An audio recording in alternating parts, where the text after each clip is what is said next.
Welcome to Open House, Everyday Excellence, where we bring you real conversations with agents doing the work, thoughtfully, skillfully, and with heart. Today's episode dives into one of the biggest shifts in our industry, buyer representation agreements and how we show our value in the post-NAR settlement world. Jessica LeDoux joins us to share her experience navigating these conversations with clarity and care. This isn't about defending a commission. It's about helping clients and colleagues grow. Jessica models how experience, education, and emotional intelligence can turn an industry challenge into an opportunity for leadership. Thanks for being here today, Jessica. Thank you for having me. It's an honor. Real quickly, before we really get into the meat of this, can you give me a brief rundown of what you feel like the NAR settlement means and how it's changed what we do as agents? Yeah, to me, ultimately, it created opportunity. It was, stemmed out of maybe have a lot of opinions as to why it happened or should have happened. But the industry has had buyer agents for a long time. And I feel like it never really changed the model in order to show that as a true separate service. And so agents, whether it be their marketplace or their own skill level, we were operating and acting without contracts.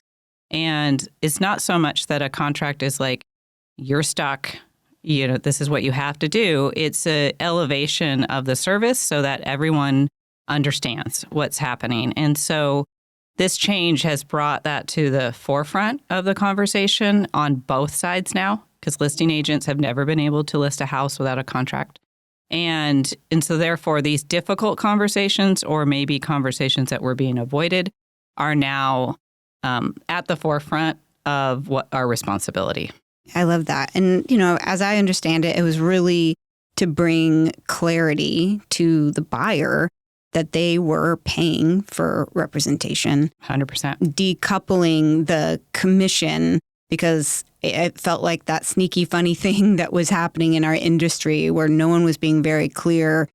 I still hear people argue this, is that the seller pays commission. And it's like, well, the buyer's paying for the house. So the buyer is, in fact, paying for the commission is built into the price of the house. So getting more clarity, and all in all, I know both you and I are really excited about this change, knowing that it was better for the consumer, and what's better for the consumer is better for all of us. 100%. Yeah. And it is. It's something that I have for years felt like is explained inappropriately. And that's that, your buyer agent is free. And when you go to sell your house, you pay it forward. So you pay the buyer's agent's fee and the seller's agent. And instead of it being explained that it just had to be kept on that side due to like lending rules and the structure of the finances, but not because that service isn't being paid for by the buyer. It's just been on the seller side because it had to be. And so understanding, like you said, that the house is ultimately the offer is made by the buyer and the money is given by the buyer. And that is where the fee is technically being paid. And if we don't acknowledge that, then we're somewhat saying that houses should be that price with or without us. And so you had said to me when we talked about this is that these conversations with your clients, because I know a lot of agents are struggling with this, and you get a lot of agents reaching out to you to ask you for coaching on how to have some of these conversations, that you felt like these weren't difficult for you because you've always been educating your clients about how you get paid. Can you go into that a little bit? Like, what does this education look like, and why do you think you made the transfer from the old to the new in an easier and smoother way than most agents? Yeah, it took me a little bit. Initially when the rule came out, I did, like everybody else, somewhat respond in a fear state. I more responded in like, I'll deal with that when it happens. Mm-hmm. And then it became really clear that it's going to happen. And Living Room really was proactive in tackling these conversations and helping really break it down. And so I couldn't ignore it. And then I quickly acknowledged that the fear was just more about, not asking questions, not paying attention to it. So I started to go to my team and my mentors and just ask questions, but really just start listening in a different way. And so then the fear was no longer a fear. It was just a concern. And so you don't really get through it all until you start having the conversations. You have that first initial conversation with your client and you stumble through it a bit. And I feel like it was a gift that the office gave us, was that I was able to have I was forced to have those conversations when the rule wasn't out yet. So I could be like, we don't 100% know how this is going to unfold, but this is where I see the value. And so then I would talk about, the elevating the industry, our fiduciary, so that you know what my fiduciary responsibility is to you. And those conversations were at the beginning of my buyer consults. But then as I was having those, I quickly learned that even though for 15 years I've only been working with buyers and I felt like I've had not needed to advocate for myself, I really had been.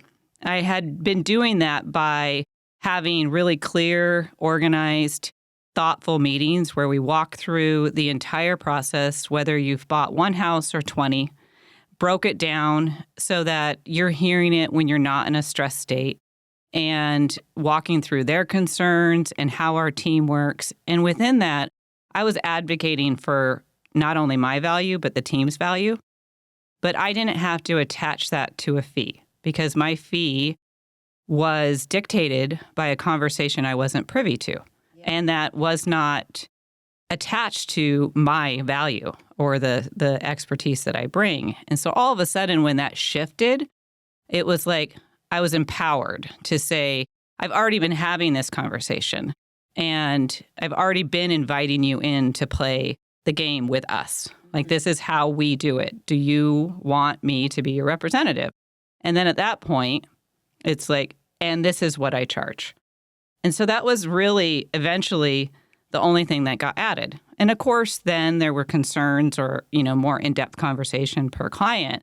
But that became just so easy because they already were signed on to the value that I was offering. And what is that value? Like, how do you break that down for a client? How do you explain as a buyer's agent the value that you're going to be bringing to a transaction? That's a good question. I mean, I think it's really in the authenticity of the passion and the words that I'm sharing. I really am listening and trying to get to the heart of what their needs are, reminding them that there's not going to be pressure, that actually my favorite thing to do is to talk you out of a home. And the passion behind, like, if we work together for 3 months and I clearly see a path that is not home ownership or not, that's a success. And that's how our team is successful, because at that point, you'll know I truly advocated for you, not the sale. And then you'll refer, you'll tell everybody. And that's how we stay in business. Because of course, I'm here, this is my profession, but I'm not reliant on your one sale.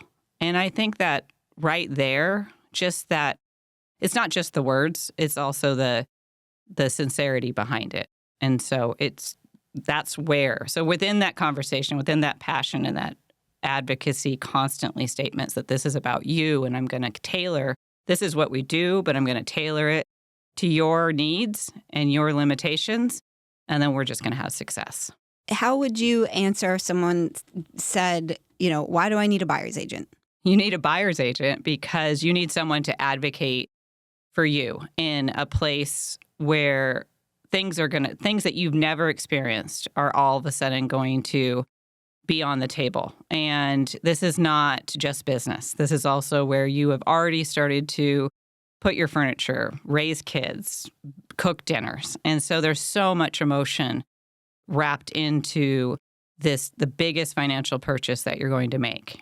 And by having a buyer's agent, not only do you have their experience from, dealing with these roadblocks 100 different ways, you also have someone that's going to stay in a solid ground that's not being emotional and can take those two pieces and go, here, I hear your emotions. Your emotions are real and you are safe.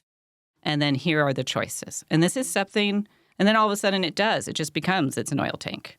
It's a sewer. It's not, we've hit this and now I'm no longer going to get to live here or something's going to happen to me. And so being able to have someone that's skilled and can keep you feeling safe is really important so that you don't buy the wrong house or make the wrong decision. You mentioned that it's the agents themselves you see that are struggling most with this change in the buyer representation fee. Everyone thought it was the sellers or the buyers that was going to be so disruptive, but actually who it's actually disrupted was the industry itself.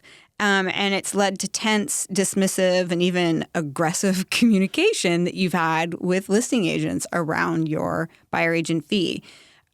What do you think that reveals about how we've internalized our own value or lack of it? And how are you navigating those conversations and shifting the mindset?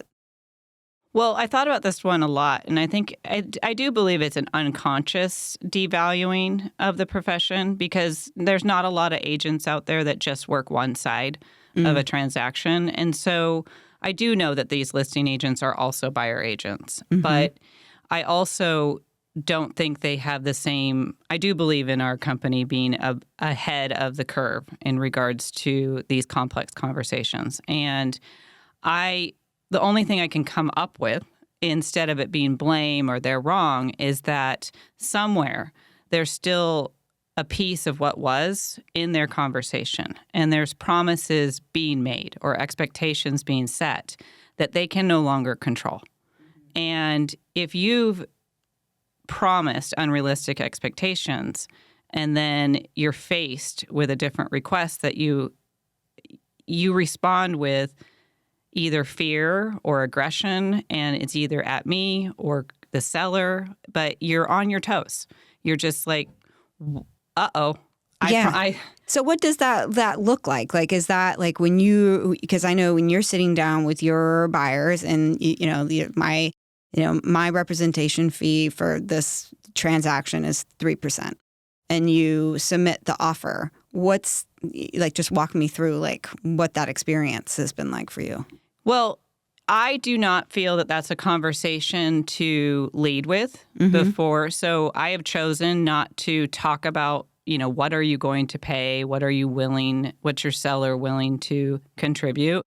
I, put our fee into the offer, and I do have a cover letter that kind of explains my view of the importance of agency and that this change is making it that for all to understand that buyers are paying for this as well. And we are building this into the fee. And I have to say, the majority of transactions, it's just, the value is seen, the questions are asked, and I'm getting my fee covered. But then those ones that I'm talking about in the behind the scenes here at Living Room are the ones that are just very surprising, where I'm either given an email that's like, here's your gift, we decided to, pay this commission. And it's just, it creates curiosity because I know that they have to, at some point, be in the same position I'm at. So I pick up the phone. So why are you calling what I earn a gift? Right. Yeah. Right. Or why are you yelling at me now? That like how I have the audacity to ask for this fee. And what I know that's missing and where my empathy comes from is that there's just a lack of curiosity because they're on the defense. I don't want to show up to the conversation that I'm right and that I know everything and you should be doing it my way. I want to have a elevated business conversation. What's your viewpoint? What's my viewpoint? Even if I don't agree with you, I may get something from what you're saying, and it could further me along with the way I present things. And so that's what I'm inviting people into, is a conversation, not an argument. And generally, that is successful, but sometimes I can read the room, and I'm like, this might be a better conversation once we've closed.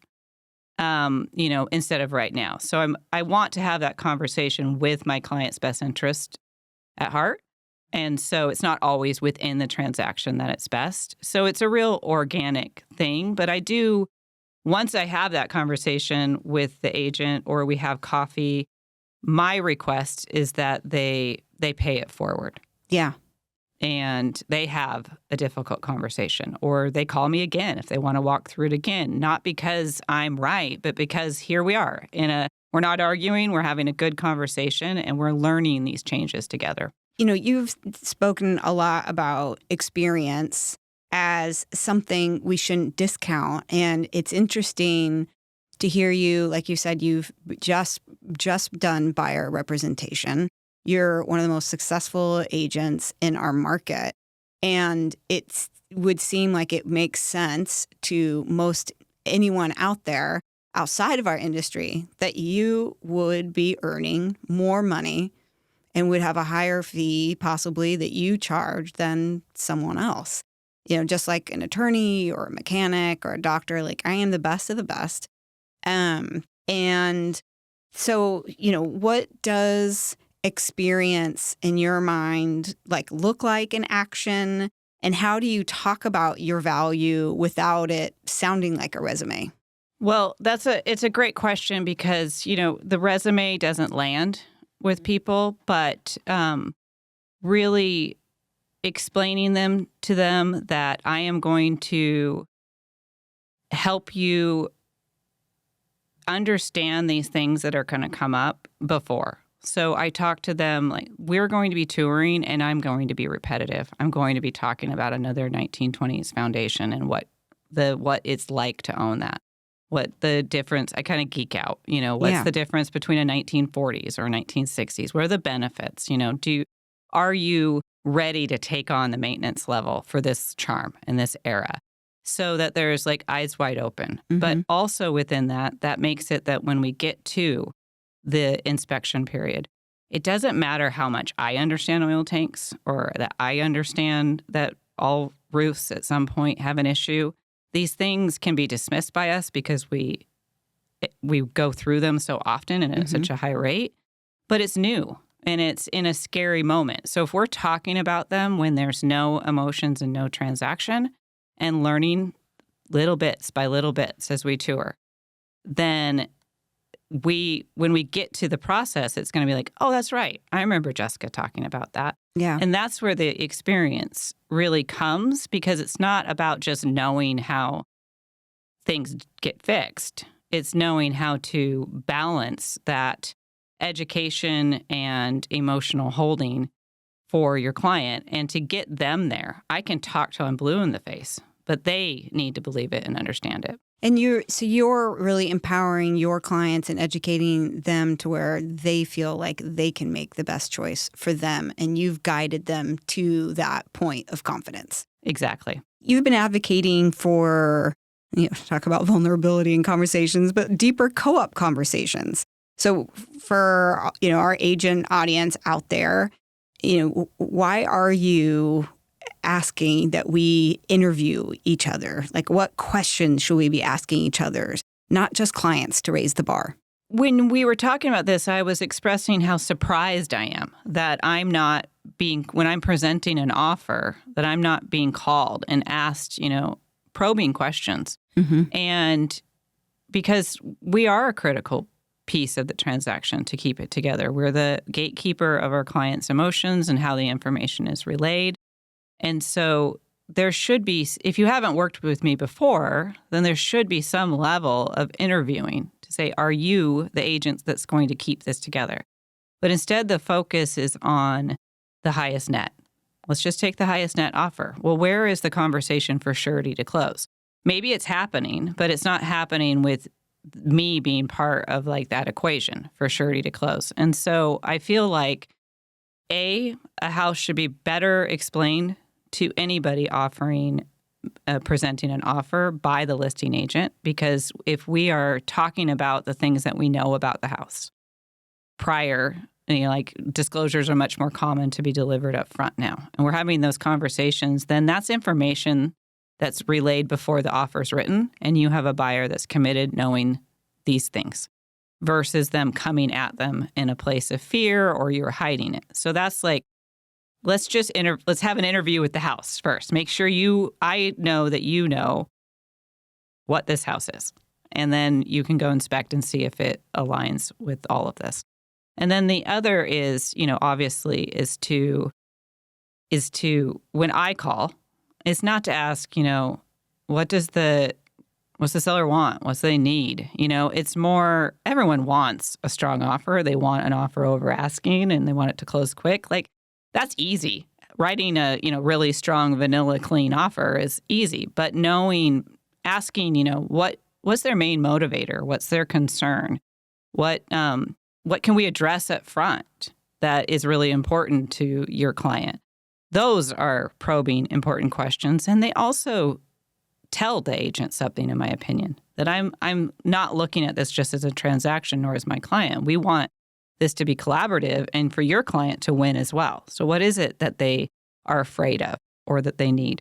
And then that's in reverse. The listing agent should be, in my opinion, not should, but is missing an opportunity to ask me more about my client, but not like the surface, like they're fun, they're cool, they love to hike. Yeah. It's, do they know what a 1920 house is? Do they probing questions, and have they spent time in this neighborhood after dark? All of that. Mm-hmm. Yeah. Probing questions that not only are going to give you more surety that the buyer knows what they're doing, but also creates an opportunity for them to hear me and to hear my advocacy or my knowledge.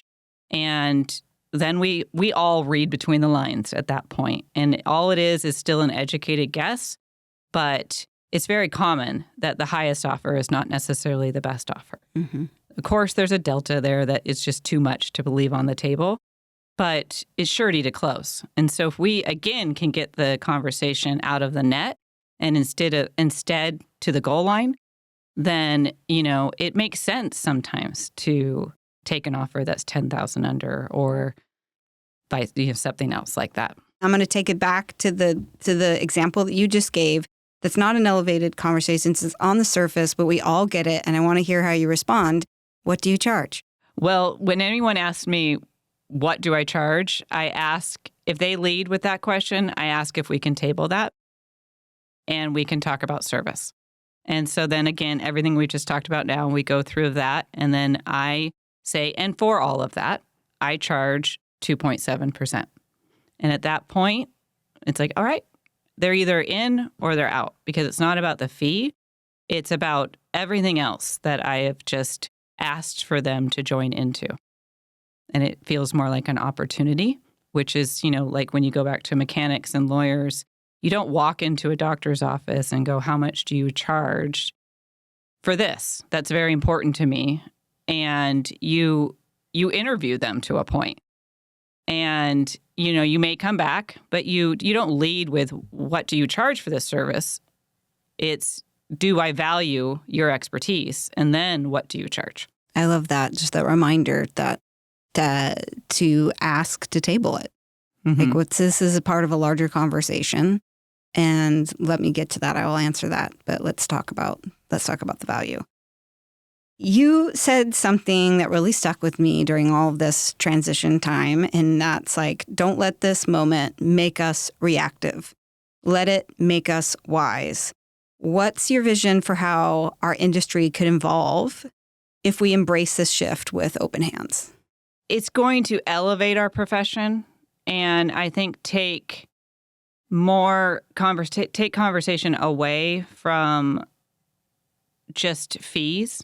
And if people understand what we're doing, how we perform, the service that we provide, the years of experience, that the referrals of contractors and relationships that I've built, how much value that brings for them. If we can have more and more conversations around that, then people are going to know that we're not just salespeople. And then this is like a secondary conversation about fees. Money matters, of course, but getting knowing what aligns with your core values and needs is more important. And then it's a matter of, do I sign on to that fee? And I think that that's where all of this is going to really elevate the industry, is to be more about the service and the professionalism that we bring versus this is what we charge. Just sign up. Looking back, hindsight is 2020, but looking back, it's almost laughable that so many people in our industry were scared of not being told what they were what the value was. To having a standardized value, no matter what you bring to the table, no matter what kind of experience, no matter how good a job that you did, it was just that the fee was the fee, and it was also negotiated by someone that wasn't you and didn't know your clients. Didn't know anything. And didn't know anything. And so it just seems like this has been such a blessing for those of us who are committed to this as our profession, that are bringing professionalism, that have worked really hard to gain the skills that we have and represent our clients in that way. And it's hard for me now, where we're sitting at now, to see how this could have been anything but good for all parties. Really welcome. Yeah. Well, once I got over that, uncomfortable conversation fear, I completely saw it as a positive. And it also helped that, on the team, there was a lot of that being shared. Kareem was very strong that this is going to be an industry shift for the better. And so I started to believe in that and then see where that was. And I think knowing the history of buyer agents and agency also is helpful. So then I can help. I explain the history of how the buyer agent came about and why, but somewhere in there, they came for protection of the buyer. Mm-hmm. And then it's evolved, and it's definitely become its own profession and its own line, which is why our team is built the way it's built. We specialize in a specific lane of this very complex industry. And it's just such a excitement to be able to put now where it's like, this is, I've been doing this for 20 years, and I actually have, it's not arrogance to me anymore. It's like, I really, really believe that you are best served by me. And if you don't, that's okay. Yeah. Someone else might be who best serves you. But what I do believe in. I laugh when you shared with me that Greg, your husband, who's a firefighter, was explaining to someone on his crew. He was like, yeah, there's this big shift in the industry, but it's great because now my wife gets to advocate for what she's worth, and not an agent who doesn't know her, doesn't get to set that value. Exactly. And it just seems so simple and clear. Leave it to the layman outside of our industry just to sum it up. And to understand it. Yeah. Understand it. Well, thank you, Jessica, for being here today and reminding us that our value isn't just in what we do, but it's in how we show up and how we educate and how we lead with clarity instead of fear. And I just have to bring back, we had a pre-interview session before we did that. And I wrote down in my notebook and put it right on top of my desk. The quote was, "Challenge me.